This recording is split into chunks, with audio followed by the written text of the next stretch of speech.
नमस्कार दोस्तों, आपके अपने YouTube चैनल हिंदी की पाठशाला गुरुजी के साथ मैं एक बार फिर आपका बहुत बहुत स्वागत है। मित्रों, इस चैनल में आगे बढ़ने से पहले आप सभी से अनुरोध है कि मेरे इस चैनल को अधिक से अधिक सब्सक्राइब कीजिए, लाइक कीजिए, कमेंट कीजिए और अपने मित्रों के साथ इसको शेयर कीजिए, जिससे इसका फ़ायदा अधिक से अधिक लोगों को हो सके। दोस्तों, अभी तक हमने रसों के अध्ययन के दौरान श्रृंगार रस तक अध्ययन कर लिया है। आज हम अगले रस वीर रस का अध्ययन करेंगे। तो आइए जानते हैं वीर रस क्या है। वीर रस उत्साह नामक स्थायी भाव, जब विभाव, अनुभाव और संचारी भाव की सहायता या संयोग से पुष्ट हो जाता है तो वह वीर रस का रूप ग्रहण कर लेता है। वीर रस में वीरता, बलिदान, राष्ट्रीयता जैसे सद्गुणों का संचार होता है। दान, दया, धर्म, युद्ध के भाव वीर रस की पहचान है। चलिए देखते हैं वीर रस। वीर रस का स्थायी भाव है उत्साह। इसका आलंबन होता है शत्रु, दीन, याचक, तीर्थ आदि। आश्रय होता है वह उत्साही व्यक्ति जो इन आलंबन के कारण अपने हृदय में उत्साह को अनुभव कर रहा है।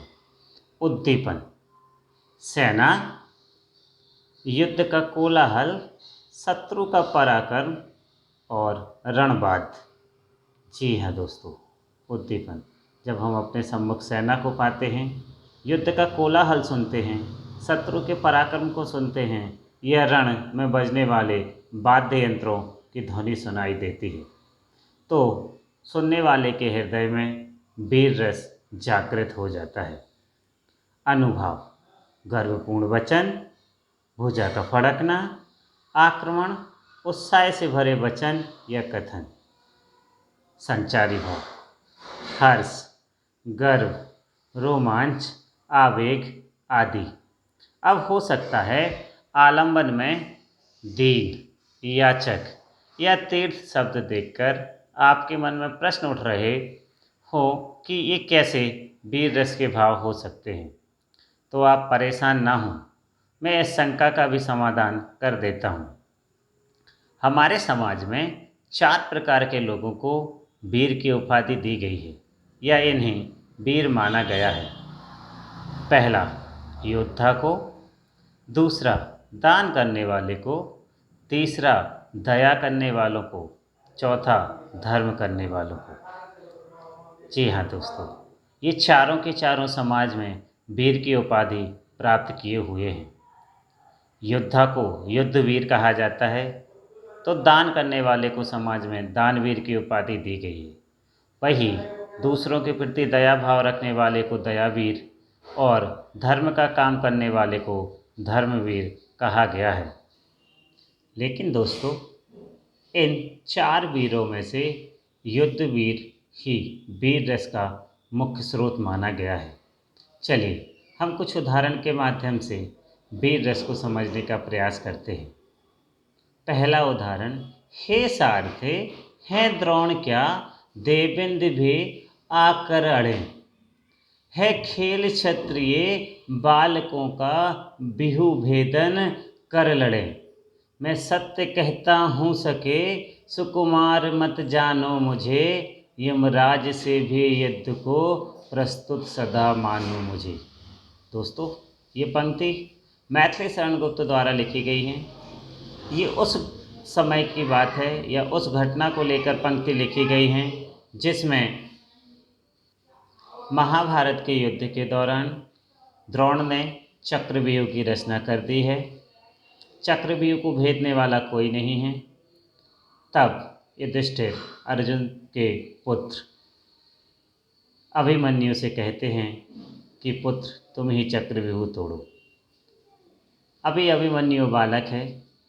उसकी बाल अवस्था को देखकर उसका सारथी कहता है कि राजकुमार, आप बड़े कोमल हैं, आप इन वीर योद्धाओं का सामना कैसे करेंगे।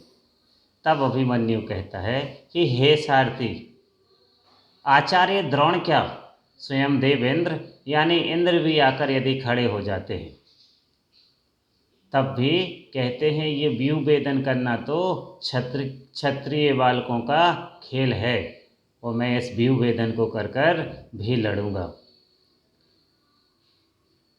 आगे अभिमन्यु कहता है कि मैं सत्य कहता हूँ सखा, हे मित्र मैं सत्य कहता हूँ, मुझे सुकुमार मत जानो, मुझे कोमल मत जानो, यमराज से भी युद्ध को प्रस्तुत सदा मानो मुझे।